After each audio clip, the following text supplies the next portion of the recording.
কেন্দ্রীয় সরকারের drug standard testing authority তার স্যাম্পল সার্ভেতে উঠে এলো যে পশ্চিমবঙ্গের 144টি ওষুধ যেটা হচ্ছে মান অনুত্তীর্ণ হলো, যাহা ফেল করলো, যেগুলো পশ্চিমবঙ্গ সরকারের ড্রাগ টেস্টিং অথরিটির দ্বারা সেগুলো হয় পাস করেছিল অথবা সেগুলো পরীক্ষা করা হয়নি, অথবা তার মধ্যে একটা অংশ যা রয়েছে টেস্টিং হয়েছে তার ফলাফল এখনো আসেনি। অর্থাৎ এই যে একটা বিপুল পরিমাণ ওষুধ যেটা রাজ্য সরকারের যে হাসপাতালগুলো থেকে কয়েক কোটি মানুষের শরীরে সেগুলো প্রয়োগ হয়েছে মানুষের নিজের অজান্তে, আজকে এই যে বিষক্রিয়া তার যে পার্শ্ব প্রতিক্রিয়া যুক্ত এই যে নিম্নমানের স্পুরিয়াস ড্রাগ সেগুলো কিন্তু সেবন করতে মানুষ বাধ্য হয়েছে।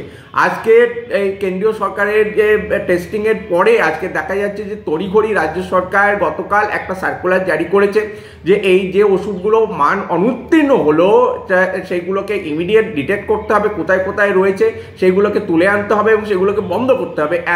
এই যে সমস্ত মানুষের উপর যে আজকে প্রয়োগ হয়ে গেল, তার যে বিষক্রিয়া মানুষ ভুগতে বাধ্য হলো, তারপরে আজকে রাজ্য সরকারের ঘুম ভাঙছে এবং তারা আজকে এই ধরনের সার্কুলার দিচ্ছে। এর থেকে ভয়ঙ্করতম মানুষের জীবন নিয়ে চিনিমিনি খেলার মতো আর আজকে ক্রিমিনাল অফেন্স আর হতে পারে না।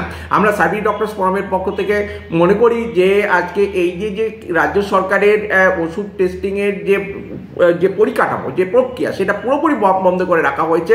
কারণ এর সাথে একটা নেক্সাস কাজ করছে কোম্পানিগুলোর সাথে, যে বিরাট রকমের কাটমারির যে লেনদেন রয়েছে সে তার জন্যই কিন্তু আজকে এগুলো বন্ধ করে রেখে আজকে ওষুধ চালনা করা হচ্ছে, ওষুধের পরে ফলাফল আসছে।